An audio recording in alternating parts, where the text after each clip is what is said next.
Welcome to the Fire Away Podcast. Podcast that is the Fire Away Podcast. Oh yeah, here we go. Let's do it. All right. Welcome back to another episode of Fire Away Podcast. I'm your host, Mark Meyer. As always, I'm here with Fred and Matt. And today's special guest we'll bring on here in a second. Don't forget to follow us on Instagram at Fire_Away Podcast and check us out on anywhere you get your podcast. We're on all major platforms now. Also joined in the studio by our sound guy, Kelly, and our stats and information, Mike Sirac now. Our stats and information nerd. So I want to go ahead and jump right in. What's going on, Mr. Jeff? How are you today? Yeah. Hey, welcome to the Fireline Adjacent podcast series now. It was either me or the FedEx guy coming on next, so this is pretty exciting. Yeah, Jeff Gavin's joining us today. He's our special guest today. A little bit different employee spotlight, but it's getting to know Jeff. For those of you that don't know who Jeff Gavin is, it's Anna's husband. Yeah, he's the handsome guy on all the brochure carrying the pipe through there. Yeah, that's him, right. That's you want to put a face? know if you want to put a face to a name, there he is. All right. We could essentially call him the Fireline Pipe Layer. But Wow. I do have to come home after this podcast is over. So, Holy moly. Well, you're good. You got the weekend. It's weekend. Mark, I've never seen you that red button. who's this fan? Can you turn that fan up a little bit? there we go. He thought about that for a second. Yeah, some jokes I just go away. And some Hey, when you start listening to this at home, just tell Anna to put an earmuffs on. Right. So what's going on, man? Welcome, man. Welcome. Yeah, no, thank you. I'm excited to be here. I've been listening to the show as much as I can. And the program. It's not a show where no one's seeing us right now. It's a program, but it's been awesome. I had the podcast with Anna just a few episodes ago, and legitimately, I was telling you guys in the opening, I'm so impressed by the quality, the thoughtfulness, the production value. It's awesome to see. As an outsider, it's awesome to see. We appreciate it. Thank you. Yeah, thanks, man. And I appreciate you taking the time out to come in today. So I did a little research. I Googled you. Oh, okay. Maryland judiciary is clean. Congratulations. Thank you. Yeah. So look, and I don't mean this as an insult, but we were talking before the mics were on, before you got here, and I said, judging a book by its cover, I thought Jeff was, I would have said Jeff was a jock back in the day, and I don't know if you were or not. And then I started to do some research on you. And I said, man, Jeff's way more of an academic than I thought. And I mean that as a compliment, Right. but I didn't see that. You know what I mean? I look at you, you're a big guy, you're in shape. And I was like, oh yeah, he was a football player or something back in the day. And, but no. No, I mean, it's actually, that's kind of you, I guess. It's kind of you. No, so I was an athlete once upon a time, but unfortunately for me, my senior year of high school, I blew out my knee playing football. And I had hopes to play, in college. That was my dream, was to play college ball. And, sometimes when God closes the door, he opens the window, right? I just I was going through surgery, had a bunch of rehab to do, kind of refocused myself on the academic side of things, and actually got an academic scholarship to Towson State at the time. That's So cool. I would say that's probably not the usual transition, right? I mean, look, I know you get hurt in sports and that's great, but were you, I mean, you were obviously always smart. Like, it's not easy to just turn on your academics, right? Were you getting good grades in high school before that? Yeah, I mean, so that's a great question. I think, so I do a lot of teaching in my career, right? I teach at Constellation Brands. And one thing I've kind of told people about life, the word priorities, by definition, is a misnomer. It's priority. It's a singular word. Only one thing's the most important thing. You all know in your jobs and your lives, right? Only one thing's the most important thing. And I think sometimes, for me at the time, football was my priority. Obviously, that was the most important thing to me. And when that became not an option anymore, I shifted gears. Okay, now academics is my number one thing. You have to cut life. There's only so many hours in the day. You have to cut corners somewhere. You can't do everything to the fullest level you want to. You got to choose. And sometimes you make choices based on what's the most important thing to you. And I think for me at the time, I would cut corners on academics to make sure I could make it to practice. Once that was off the table, okay, now it's all about education. It's all about doing my very best on my schoolwork. And that whole thing changed for me that last year of my high school career. I think it's hard when you're that young to understand priorities. Couldn't agree more. Right? Like, yeah. I know growing up playing sports, I never had, what do you dream to be when you get, I didn't have one. It was, I'm playing sports. Yeah. What are you going to do if that doesn't work out? What do you mean? There's a possibility it won't Well, work out? they change as well, though. I mean, Well, they do as you get priorities. They're different from when you're 5 to 15 to 25 years old. So it's kind of what you got going on. But I'm thinking, specifically like teenage years, early 20s. I don't even think then I knew what my priorities were. My priorities certainly at that time wasn't career. You knew what they were, but didn't quite know what they maybe should be at the time. Oh, that's a fair. That's a good point. You know what I mean? Yeah, that's a good point. So all right, so you switch, you're switching that, and then you said you got academic scholarships. Yeah, I mean to Towson. So I Towson. mean, which by the way, proud alum. It's become an amazing school. I mean, it was Absolutely. all along, but it keeps climbing up the ladder on rankings across the country, and it's one of those great schools where it's big enough to have all the resources, but intimate enough where you can get to know people and get to know your teachers. And you're not one of 300 people in a lecture hall. You're one of 35 or 40 kids in a classroom. That makes a difference. Were they D1 when you went there too still? Because I know they're D1 now. Yeah, they were 1AA. Okay, I thought. So they joined the Patriot League, which is kind of like the sub-Ivy League, which is, Colgate and Bucknell and those kinds of schools. They keep moving around, but they're a great program, and they put some guys in the pros. Oh, for sure. Terrence West being one of many. Played That's for a the great school. He played for the Ravens for a quick minute. He did. So, what was your position in football? What did you like to play? So I was a linebacker and a tight end. Okay. And I was probably more on the offensive side than the defensive side as far as what I preferred. I think offense is about acting, defense is reacting.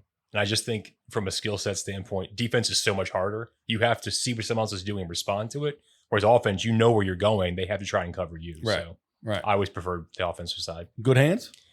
I mean, I was told. All right. Not decent, good. decent Not good speed knees. too. Not so much now, but hands are better than knees, huh? Yeah. yeah, apparently so. Not good knees. Yeah, So cool, man. I know you got your bachelor's at Towson because of I did. Google. Yeah, and that's then true. you go on to Loyola. Yeah, I'm finishing my MBA up right now, Okay.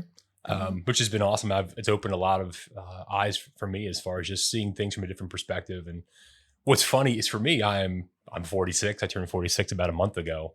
Most of Happy the kids in the birthday. class, thank you. Most of the kids in the class are like 22 and 23.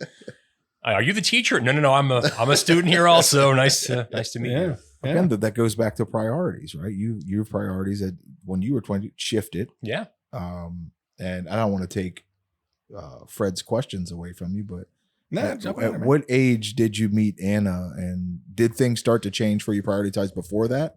So I don't want to jump too far ahead into No, the that's future. okay. We're kind of going Yeah. like early college career. We could jump here. around here, man. We do whatever we want. all the time. There's no Yeah. script. Back and forth. It's all good. No, so I met Anna when I was 27. So I made it to kind of, I guess, to say how I met her. So I fell into the beer industry out of college.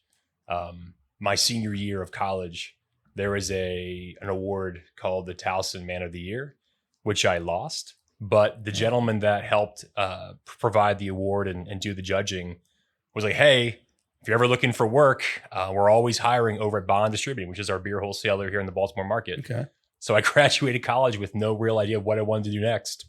And I called up the distributorship and said, hey, does that offer still stand? Like, yeah, come on down. We'll find you something. So I started there, making like $22,000 a year as a merchandiser. And I fell into that kind of line of work of, getting stores ready with building displays and putting up point of sale and getting consumers sort of engaged in the brands. And I just fell in love with the industry. The beer business to me is above all else about people. You think about beer, and I'm a little biased here, but beer is about bringing people together, celebrating happy occasions, all those good things. And just, I love being around. Typically when folks are in that world, they're happy, they're celebrating. It's good times. And I've been there ever since. I'm still in the beer business now, 20 plus years later. And along the way, when I was at Heineken a couple years later, we used to sponsor different charitable events around the city. And one of them was the Bull and Oyster Roast down at the Rotary Club over in Armory. And as you guys may know, Steve used to participate in that, Steve and his father. Sure. So I was walking into that venue. She walked in at the exact same time, the opposite side of the entryway. And I noticed her right away. And she was working one of the charity wheels, the bacon wheel. Bacon wheel, yeah. well, back then it was the liquor wheel. Okay. We moved to bacon later on, but it was the liquor wheel back then. And she was out there, she's great on the microphone too. She's a phenomenal public speaker. She's up there like, hey, come over here and spin to win $2 for 2 bottles of liquor. And I'm like, I want to go meet that girl. Let me check my pockets. I got a lot of $2 well, in here. I mean, that was pretty much the line I went to. Was I think I dumped like $45, didn't win any liquor. I was like, hey, I'm out of money, but I'd love to talk to you later if you have time. And that's how we kind of met. I was there just trying to get to talk to her, and eventually I ran out of money, and I'm like, I got to make a move at some point here. So did she or did she not sound like a man on the microphone? Do you remember that conversation? I think it's an overstatement. That's right. She's got a powerful. I don't think she voice. sounds like a man. No, I we don't don't feel think you sound like a man. I think she's got a powerful voice, and I think that's a good thing. She projects when she speaks. does. Yeah, she's good. So yeah. And she, I had by the to way, ask. she's a phenomenal singer. I don't know how often she sings around the office. She doesn't, but- and we haven't gotten her to sing on No. here yet either. But we had talked about that and being part of like a family of artists, if you will, Yeah. because music is art as well. And with her mother being an artist, and I think I'd asked if any of your children were getting into art. Yeah, and no. all that. Well, first of all, Anna won't tell you this. She's actually a very talented artist. She's such a humble person. She downplays the skills she has. She's taken time with Libby, our daughter, especially. I'm going to draw some cartoons with you. I'll do some backgrounds for your cartoons. She's a phenomenal artist. She just won't admit it, but she's a phenomenal artist. So hidden talents she doesn't Many talk about. talents. Yeah, Nice. yeah. Okay. Well, she's still trying to pawn off the newspaper on us. Though. The newsletter. Yes. You know, Yeah. it is. I mean, I heard the podcast too. It is one of the better, I'd say the best in the business, but it's one of the better ones industry wide, but also outside the industry. Yeah. The way it spotlights people, the graphics, the way it sort of draws your eye. It's a phenomenal But publication. only That last podcast we did, when she said, I'll be happy to give it to any guy if you want to take it. I think that was probably the quietest we've been since we've been doing the podcast. for No sure. way. Nobody. Nobody But said a only word. one of us in this room have any experience writing for a newspaper. So when you wrote for the Examiner, Oh, look at that. Look at What that. a transition. That's That is a segue, friends. For the Yeah, the host podcast with community the out most. there. so Watch him shift He's been gears. practicing that all week. Yeah, so I know when I seen that, I was interested because I did newspaper in high school, Yeah. whatever they call it, journalism. And you did the beer column I for did. them. I did. From the dates I found, though, it looked like you were doing that before you were in the beer industry. Is that No, so I took Okay. this is kind of a long story. I'll make it short as possible. So obviously, Ben was born in 2009. Steve was still here running the business. Unfortunately, as you probably already know, Steve passed away very sadly. Yes. Although I choose to see it as we got so lucky, we got so many more years after having, a brain tumor at a very young age that he survived as long as he did.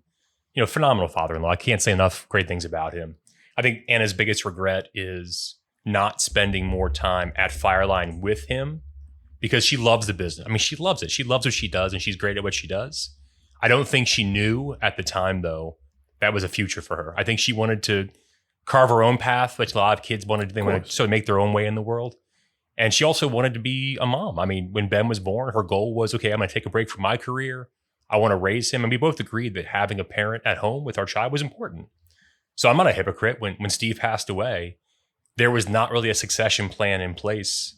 He was still young. I was a young man still. It makes sense. There wasn't a plan in place. But she goes, hey, if I don't jump in now, there's no way this business is going to survive without someone jumping in. So she jumped in with both feet. And I mean, I think obviously time has shown what a phenomenal job. I mean, great people around her, obviously great management team, great technician team, all those things contribute, but she jumped in there with both feet. And here we are years later, this company has doubled and tripled in size. I think when she first jumped in, though, the mindset was, getting things together and maybe unloading. And obviously you're supporting either what other decisions need to be made.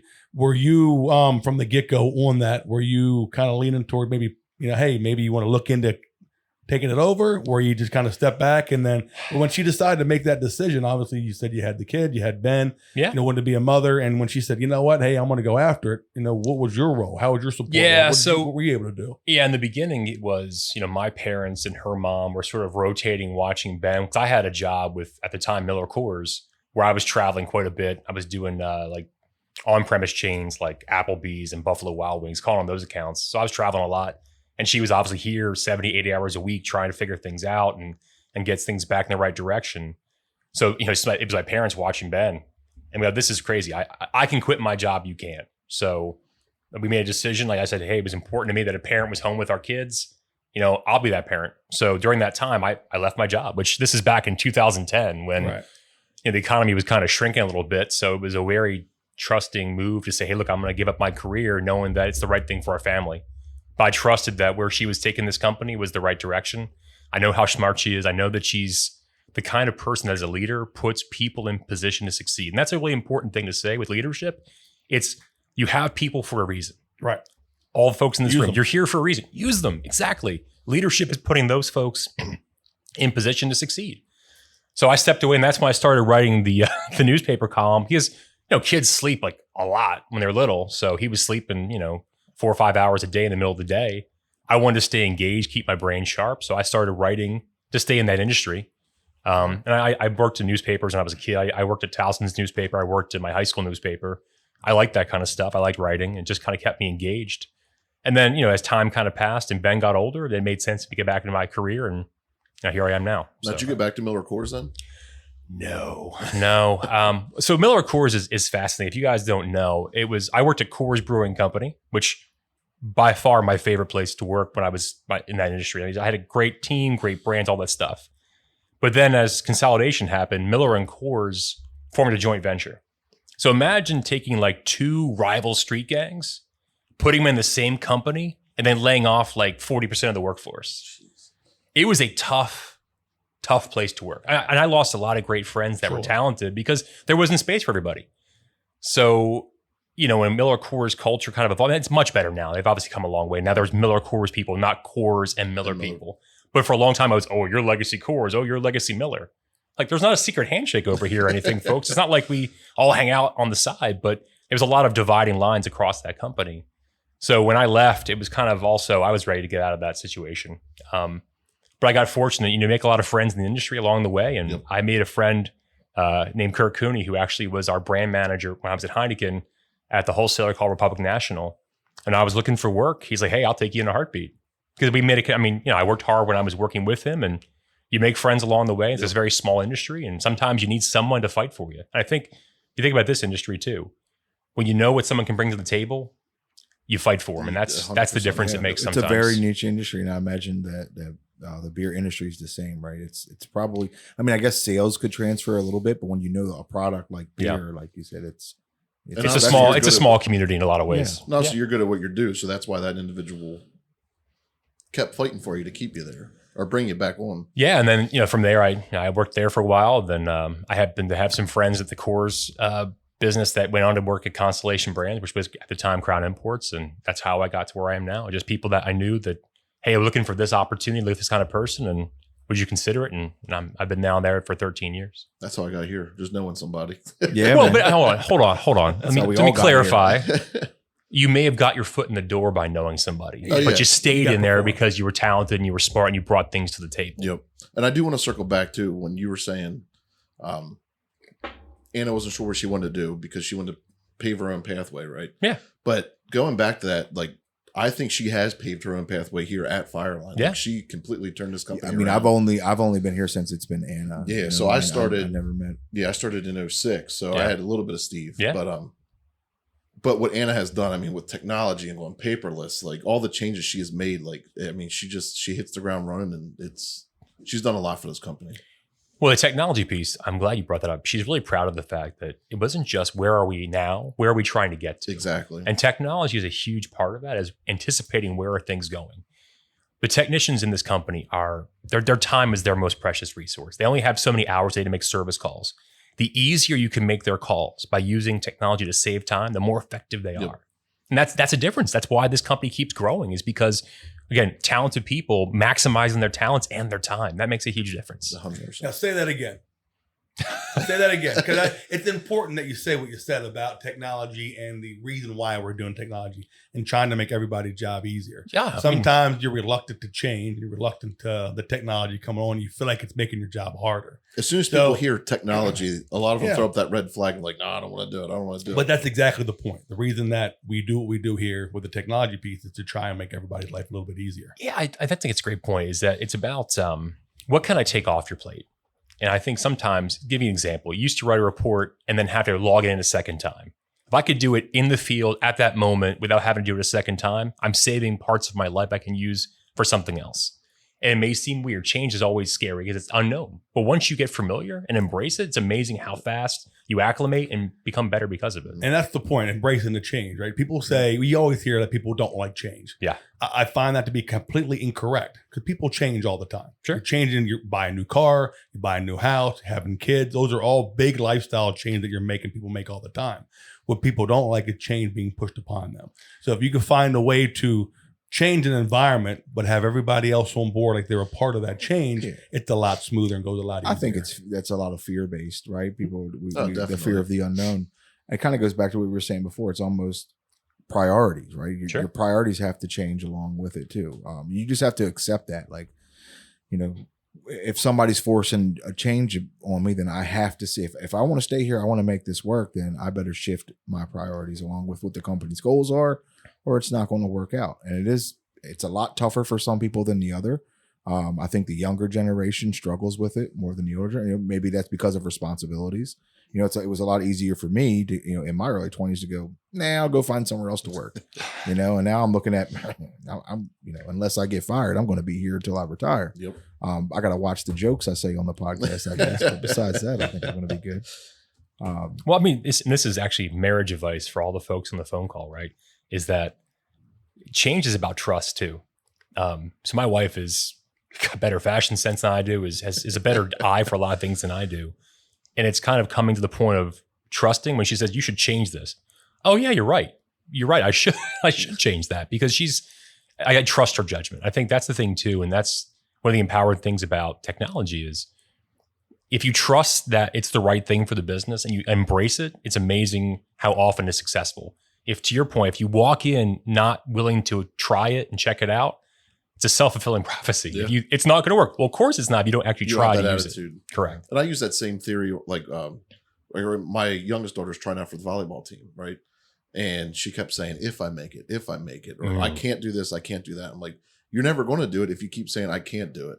So just last week, she started talking. She's like, well, when I make the team, I'm like, there you go. Like, you got to have that attitude, Especially, we all played sports, right? Just that little motivation. Yep. That you can drive yourself. And I think that's part of the mindset of it all. Well, I mean, I think to your point too, is like, don't let what you can't do stop you from doing what you can do. Exactly. Hey, Dad, I'm not a great hitter. Yeah, but you're a great setter. Like you're great at that. Go focus on the skill you bring to the table and be the best you can be at that skill. Yeah. Hey, look, I'll insert myself into that story because that's what I do best. I'm 5'8" and a quarter, 260 pounds, and I never thought I'd be able to run a half marathon. And you carry yourself much taller though. Thanks, man. I really think I'm around 6'2". Yeah, you carry yourself ego wise. But it was the same thing. Like I had to have while I was training. I'm like, initially was I can't even run a mile, and then I start to be like, no, why can't I run a mile? So I know I can do it. I just have to keep doing it, and it's just a mindset to me, and it that also changes as we get into life and things happen. Yeah. Look at me. I'm running marathons all day, every day, baby. Yeah. So the beer industry, one thing I also noticed that I didn't know is you're a realtor? Yeah, I am. You don't like to talk He's about like, it? damn, Google. I'm actually pretty impressed by the research here. I know. You're just trolling my Facebook account probably as well. Yeah. I've kept a license. So, I mean, my mom and dad both did real estate when I was a kid, and I think it's a fascinating industry. It's obviously changing right now if you're following the headlines. But. Yeah, that I've seen now in Maryland, you have to sign some kind of agreement with your real estate agent that you're going to cover all the realtor costs before you can even go look at a house. And I could have just been clickbaited. There's always been, so Maryland's kind of been ahead of the curve. There's always been a buyer's agreement where the buyer acknowledges you're representing their interests. But now, because of the lawsuit, a seller does not have to offer compensation to a buyer's agent. So in that situation, if the seller is not offering compensation, the buyer then has to pay the realtor. So that's the shift of gears.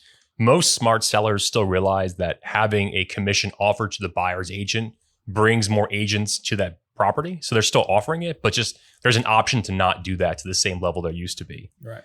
But even prior to that though, and I think our biggest thing, the firm I've worked with for a long, long time, it was always about customer service, about, let's make sure that we understand people's needs. And obviously this market, because DC is close by and so is Baltimore, there's just so many jobs in this area. There's always demand for housing. I mean, DC is always going to have jobs because of the size of our government being based there. There's always jobs there. There's always demand for housing in this area. But, finding the right house. Hey, what's the right commute look like for you? What's the right setup look like for you? What kind of backyard do you want? So I always like that industry, and I've helped some people along the way. And even for our own needs, just buy our own house. It's been a great way to sort of. It's tough. I mean, cut people out of the Maryland middleman. itself right now too is tough when it comes to home buying. There's not enough housing. I mean, the problem is there's been more such people. demand. There's not enough housing, and then we're not building enough right now. I think look back at when COVID, what happened with that situation. Just people kind of shut down on production for a while, and then demand continued to escalate, and we haven't caught up with demands. There's still not enough inventory for how many folks want to buy a house out there. Yeah, and I noticed like in my neighborhood, any extra land they find, they're throwing up a house on it. But because that demand is so high, they can charge outrageous prices for these houses. I'm like, I know my view is $695, but here, give me $500,000 to look at $695.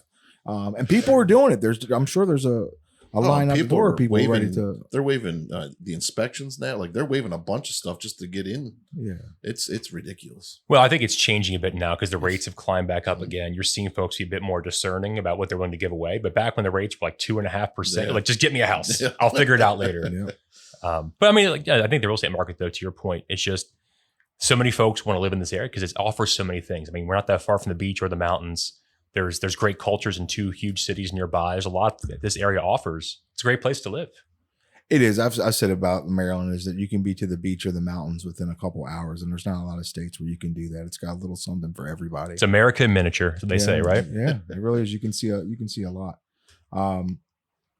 We're talking a lot of business, Jeff. What are we doing for fun, man? Are you a video game player, podcast listener? What are we doing? It's actually funny is that my son was in Cub Scouts, so I started playing video games that all the kids are playing. So I started playing Fortnite a couple of years ago. I now play more than my son does. Okay. Like legitimately the other day I was like, hey buddy, I just got 18 kills in this game. He's like, Dad, I'm not even playing this game anymore. We're so past that point. That's so 2020, Dad. I know. But I just got good at it now though. Come on. Can't we play it again? That's one of them third person games, right? Yeah, I'm not. I could never get into those things, man. I found myself in a corner looking up, and I couldn't get out. I wanted to be the kind of dad though that gets what his kids do, and I think for me, my dad was always. I was so lucky. My dad was so involved when I was a kid. He was always at my practices. He was always trying to be involved, and I want to be that same kind of parent. So I try to find the things my son and my daughter like, and I'm lucky they're both athletic, they're both artistic, and those are things I like to do as well. So it's been great. I love my kids. I'm lucky I have kids I like. There's people out there that go, I have my kid, I love him, but I don't like him. I was just telling Kelly before we started recording, I had the conversation with my daughter, and she was saying, hey, Dad, I heard you wanted a girl and Mom wanted a boy. And I said, yeah. I said, and if I got to design the perfect girl while Mom was pregnant, it would be you. Like one of the main things I wanted from my kid is I wanted her to be funny. Yeah. And my daughter's funny. I'm like, I love that me and her can laugh. She's 5. Yeah. And we can laugh at the same things. And we have in a lot of ways the same brain, and we can look at each other and see that we're on the same page. Drives my wife insane, but that's what I wanted. Like if I'm going to have a kid, it's true. She's my teammate. Like we're going to pick on Mom. That's what we're supposed to do. So yeah, having a wife. So she wants to get into Girl Scouts. I said, of course, right? I'm not outdoorsy at all.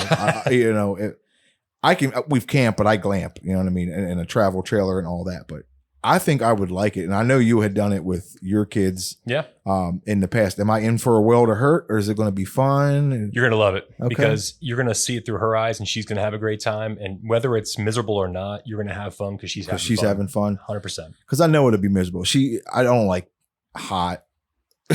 And I doubt we're doing Girl Scouts in the middle of winter in the woods somewhere or whatever. But I agree. I mean, it's the same thing with when she plays soccer. I hate soccer. It's like watching cats run around a field when they're that age and they're playing soccer. But she has fun, so I enjoy going and watching her do it. Now, I'm not volunteering to coach, but it's enjoyable because she's. As soon as they need one, you will. And that's the other thing. Like I don't know enough about soccer.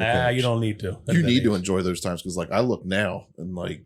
That you're a little ahead of me, but like my oldest daughter's going into high school, and I'm like, where has that time gone? Like in 4 years, out of school, into college, whatever she decides to do, and it's like just yesterday she's crawling around in diapers. Like it goes by really quick. So enjoy all those moments. I'm gonna actually give you all some parenting advice for those that have kids. So I started something a couple years ago where every year on my kid's birthday, I write them a letter. I sort of kind of capture like big milestones for the year. But the idea is when they turn 21, I've kind of cataloged big moments in their life, wins and losses too. I think that's one of the things, if you do enough social media, you only ever see people share, oh, Billy made the select travel team and Jennifer did this. And you go, that's not all of life. Life is also about overcoming obstacles and losing and learning lessons from losing. I think too many kids now are so accustomed to winning that losing's hard to handle. That's adulthood. Adulthood is about overcoming obstacles. If you can't learn that skill, it's a missed opportunity. So I've been trying to, over the course of like the last 14 years now with my son, and same with my daughter for the last 8, is trying to just catalog. Like my son had the shoulder injury, and that was really hard for him. But the thing I'm proud of is that he was there every practice after hurting his shoulder and missing the whole season for football this past year. He went to every practice and he supported his teammates. He was there trying his best to contribute. And I go, that's the kind of thing though, where, hey, you made the best of it. And he tried his best to contribute in any way he could. And just, caption, hey buddy, when you get to adulthood, you're going to remember the time that, hey, even though things got tough, you found a way to still add value and be present and make a difference. That's awesome. Yeah. That's why I think sports are so important. Couldn't agree more. Yep. So important. I think everybody should put their kids into sports, and whether or not they grow into to athletes in high school, what have you. But it does teach them so much about life, winning, losing, how to be a part of it, how to be a part of something, how to lose. I mean, it teaches so much. And beyond that too, honestly, it gets them to exercise. Like I hate to say this, like I just told you guys, video games are amazing right now. Yeah. It's so easy to spend 3 hours sitting still. Yep. I actually have a buddy. He was the another Cub Scout leader when Ben was in Cub Scouts. He's got 4 boys, and they would sit and play games for hours. He's like, I got to stop this right now. He started a rule where you could play video games for half an hour, but after half an hour, you had to go run a mile. Oh man! So his kids, they're now both cross-country stars. His kids would literally put the controller down and go sprint the mile to get back into the room to keep playing. So over the course of a couple months, now these kids are like phenomenal runners because they were so motivated to go do it. But that's awesome. But his goal was the same. It was, I just want my kids to also understand it's okay to sit, but it's also important to exercise. Yep. As long as sports are a means to an end, it gets kids to get out and move around and gets kids to socialize. Yes. The one thing COVID taught me, especially so many kids didn't have a medium to socialize. No. And that was the worst part. But having that, it's so important for relationship building. Kids have to have that. Yeah. I was a fat kid growing up, so I got No, this come phobia. I know on. it's So hard was to I. tell, right? So, But it is, I have this phobia, especially with my kid now, about what we eat and what we bring into my house. Like there's no soda in my house. We really don't eat bread or try to stay away from processed food. Now dad can, indulge every once in a while, but I don't want that life for her because I know what it did to me growing up. And then she likes to watch me exercise. If I go out for a run, she likes when I come back and, hey, how was your run? So I'm like, hey, you're 5. You can start going out for a run with me if you want to. I know you like to ride your bike and your scooter, but we can go jog. Yeah. You know what I mean? It doesn't be, and she gets excited. So I like to share those things with her because I agree. I think it's super important. And then going back to what you said, I actually have a journal called Letters to My Daughter that I've been writing in since she was born. And I try to do the same and try to cover every milestone. And then there'll be a time where I lapse and I'm like, oh man, I haven't wrote in a while, but it's important because my dad died young. Yeah. And before I had a kid, my father passed. And there's so many things now that I wish I could ask him now that I have a kid, that I try to answer those things. God forbid something was to happen before she got older, but I understand that I had a kid late and that I'm 43 and she's only 5. So I can do the math. But I want to at least have something written down that she can look at when she gets older and go, oh, at least if she knows anything about my life, it was that I loved her and how much she meant to her mother and I. So I think that's super important. And plus you'll have this podcast to look back on and remember like, how much her dad loved her himself a lot. Yep, have it on recording. Yeah. Now, spending time with the kids is important. It's good that you do that. And it sounds like you kind of get involved in anything you can, whether it's Boy Scouts, Girl Scouts. I coached plenty of these sports too along the way. Yeah. I'm the exact same way because it's a short amount of time. You know what I mean? My daughter plays travel softball and I'm in it. I do it all the time. My wife sometimes is going, we need a break. But in the grand scheme of things, it's this long. It's only this amount of time. So I spend as much as I can. Well, I also want to point out for those that are listening, like it doesn't mean you have to go coach or go, be out there and lead the activity. If you're able to show up and even just cheer them on, just show up, just be there. Like to Mark's point, just that you showed that you cared. And look, I know folks work crazy hours and you can't always be there. And I get that too. But when you are there, try to be present. They notice. And I know this is, I mean, I have my phone in front of me, right? But I try every once in a while. I try to not always have it in my hands. And it's hard, but because we're always getting information constantly now. Yep. It's amazing how much technology we have in our hands at any given moment.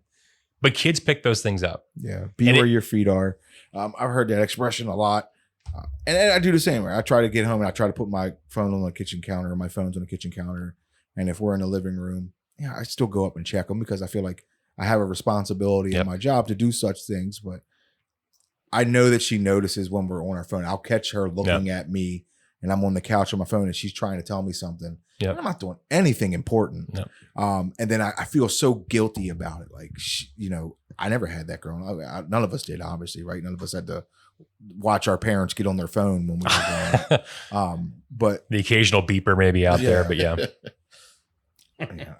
It's being present goes a long way. And I'm no one to give any parent advice. No, but I think, you guys are all, you care about your kids. And I think that's an important thing to point out is just kids can feel when you care, and you can show it in different ways. Yep. Just asking questions. Hey, when you get home from anything they're up to, hey, how did it go? What did you learn? What went right? What didn't go right? And tell me about it. Yeah. Tell me all about it. It's funny. One thing my wife does so well that I'm very jealous of, she compartmentalizes things so well. And by that, I mean, she can have a rough day where, I hate to say, this industry, perhaps you may have noticed, there's always lawsuits flying around. And it's amazing because I would say 99% of the time, it's nothing to do with Fireline or its employee. But they just have that shotgun approach where they sort of like sue everybody and you'll see who sticks. And I take the lawsuits way more seriously. She's like, I got sued again. They're like, what? You got sued? She's like, no, it's no big deal. We'll figure it out. Well, it's funny. Well, go ahead. But she'll put it in a box in her head, and she's like, okay, I'm gonna go now, and I'm gonna go cook dinner. Yeah, how do you? I would be over here like absolutely, in tears, like, oh my god, what am I gonna do? And she's like, yeah, I'm gonna go make some spaghetti. Okay, cool. Yeah. That sounds great. Say that because just last week, before I got the position I'm in now, I was dealing with a customer, and this was last year. Yeah. Well, they just came last week and said, well, you agreed to pay this much money and we got the repairs and you haven't paid anything yet. And it wasn't an outrageous amount or anything. And I'm on my way home and I get this email. I'm like, oh my gosh. And it says they sent a letter to Anna. And I'm like, oh, here we go. So like I go home that night, I'm doing all this research, pulling up all the emails I'd sent to this customer. Come in the next day, I'm like, Anna, I got to show this to you. And she's like, no, don't worry about that. Yep. That tracks. Like, good Lord. Yeah. Meanwhile, you didn't sleep at all the night before. You're like me. I'm like, oh my God, what are we going to do about this? Like, we'll figure it out. Yeah. I'm like, jeez. We'll figure it out. But that's I always joke with people. I could never do what she does. Yeah. And I realize that as I've gotten older, I'm a typical salesperson. I mean, I am. I embrace that now. I'm a typical salesperson. And I think she joked about it on the last podcast. Like whenever we have work discussion, she always takes the management side. I always take the employee side. It's true. It's true. It has sharpened my argument though, because it does change your perspective. I think that's all about perspective. It's how you see the world. I see things through my own prism. And I go, oh, as a salesperson. Yeah. But as a leader, let me tell you this way. Yep. What I will tell you about her is she cares so much about everybody in this company being in position to succeed. And I think that's what I respect about her a ton as a leader is that she literally spends her time thinking about how do I put people in position to grow, to succeed, and to get purpose out of their jobs too. I think that matters to her, that she wants people to feel fulfilled by what they do with this company.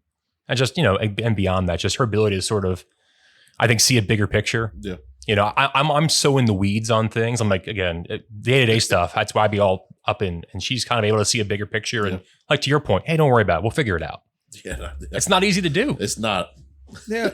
Hey, look, it goes back to life experiences, right? We deal with things. Her and I talked about it on the podcast when both of our fathers passed. And I said, I know that coming through that taught me that if I can get through, that was my worst nightmare at the time, that I can get through everything. Everything else is small compared to something like that.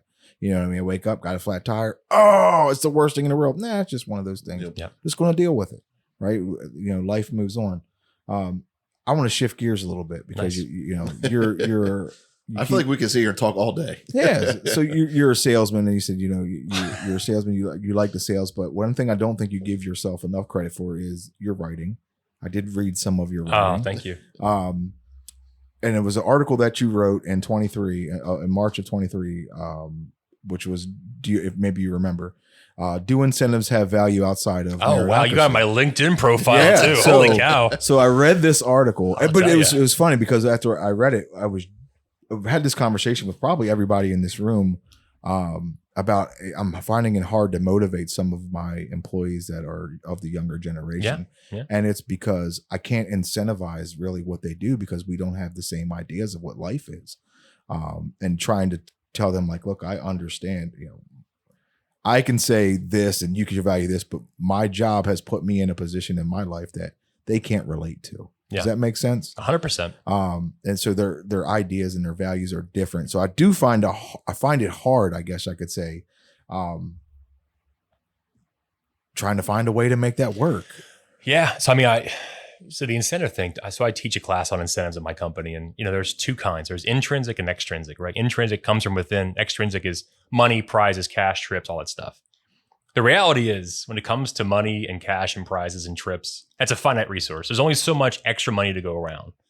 How do you tap into the other stuff? Right. The sense of pride, sense of team, sense of contribution, of autonomy, of wanting to grow their career. If you can tap into those elements to motivate people, a lot of our younger workers, they do aspire to, I think, growing their career. So how do you, hey, look, if you help me grow this, develop this, implement this, your future is so bright, because that's the kind of people we're looking for that embrace change, technology, new ideas, better ways of working. And that's where I struggle at, right? I try that, right? Because they don't care so much about the material things.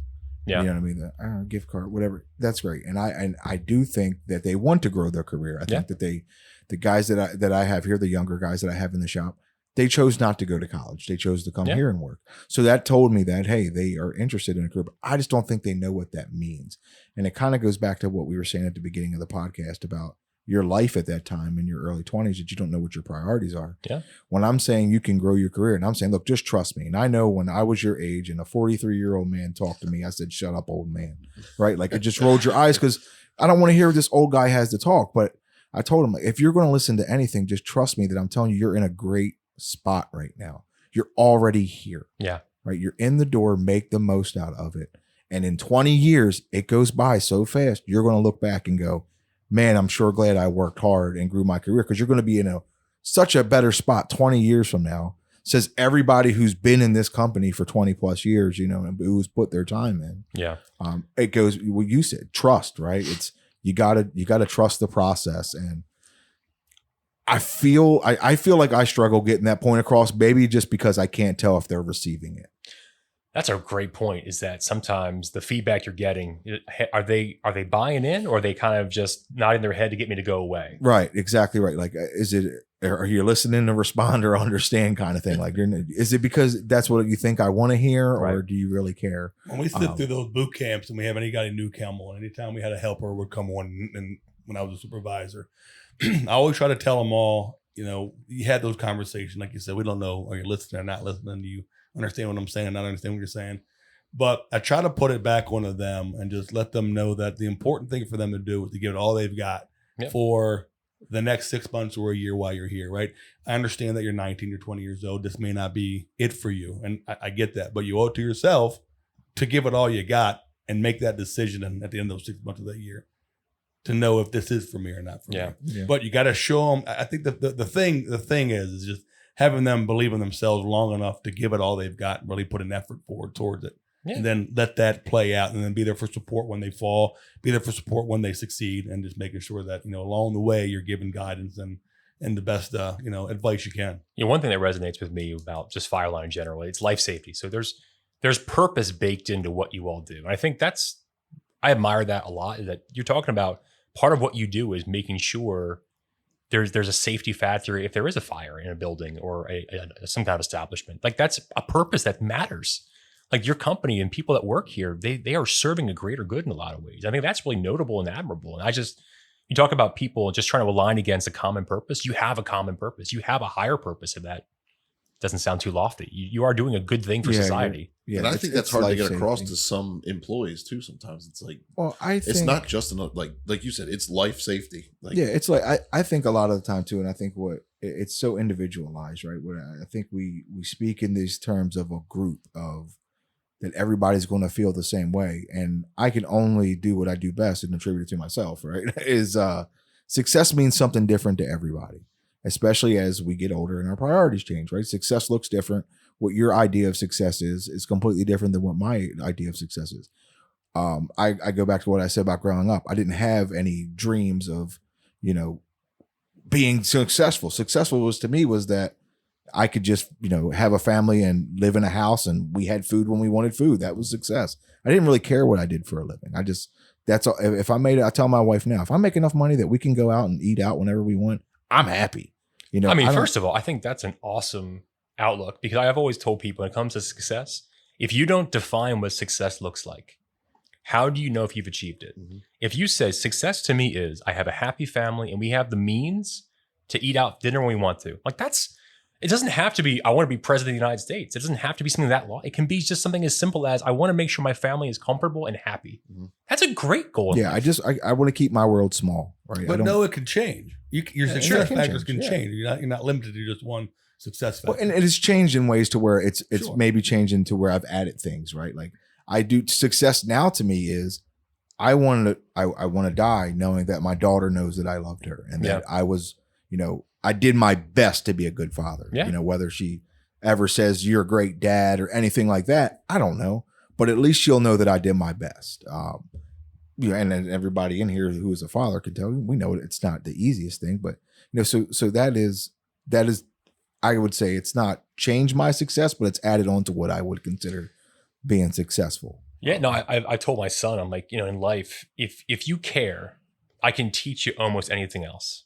If you care and you have passion to do the best you can, I can coach you on the rest of the stuff. It's if you don't care, I can't make you care. It has to come from within. And I just think about what you're talking about. It's you guys all in this room. That's what's so admirable beyond about what you guys bring to the table with the skills you have. You also care about what you do. And that to me is admirable as well. You really care about what you're bringing to the table. Yeah, and we've said it on here. I know when the couple that Fred and I have done on this podcast, when it was just him and I, is that we care about this podcast too. And we put the time in and we set time aside to schedule and get guests on and clearly research quite a bit. Oh my God. Just to keep the conversation flowing, because, we don't want any of our guests to be uncomfortable or not know what they're getting into. And it's hard. It's hard to have a back and forth with somebody who doesn't really want to talk or doesn't know what to talk about. So we do care. We do put the time in, but you're right. We couldn't do this, or it wouldn't be successful or genuine if we didn't care about it. And I think none of us would be in the positions that we are in at Fireline. And I'm speaking for everybody in this room, if we didn't care about our job. Yeah. These guys wouldn't be over here doing a podcast in the middle of their day if they didn't know that they were going to go back and actually get their jobs done because they care enough about it. And that goes back to Ann as well, giving us the opportunity and the platform to have some fun, bring Fireline in the forefront, have some information, have some conversation. And that's just her going above and beyond what she really needs to do to make this company where we're at. I mean, she does a great job with that for sure. And that's all kind of cool too, is I think about, like, in my industry with consumers, it's just that everyone sees the world differently. And no matter if you trade school, straight out of high school, went to college, whatever in between, everybody has a point of view that adds value.